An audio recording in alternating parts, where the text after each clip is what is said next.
Hello foodies, welcome to another mini blog. केबे उष्ण चाउल इडली पिठा कर आसत बनवा मुझे उष्ण चाउल 4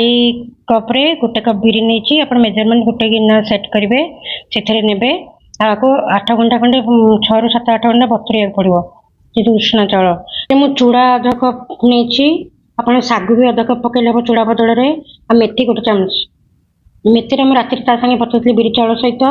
बाकी चूड़ाटा सकाଳେ बतुरेबे सागु जी करते अध घंटा 2-3 घंटा बतुरेले भी चलो तो सागु ने आइदर चूड़ा ने कले इडलीटा बहुत सफ्ट हम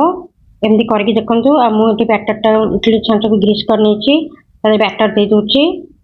आम स्टीम करना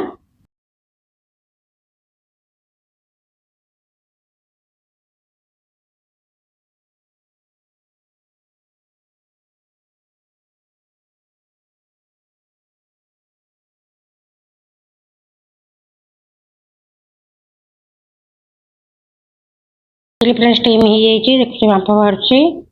धीरे धीरे आम डिमोल्ड करवा बहुत सफ्ट होता ट्राए करके देखो मेजरमेंट ठीक रखे निश्चय सफ्ट हम देखो के सफ्ट हो मोर आर अरुआ चाउल इडली ठार इडलीटा बहुत बढ़िया लगे जो डायबिटीज भी आराम से उष्ण चाउल इडली कर खाई पारे देखिए के सफ्ट हो इडली सहित मुझे चटनी बनी चटनी रेसिपी पड़ी यूट्यूब देखने थैंक्स फॉर वाचिंग। जय जगन्नाथ।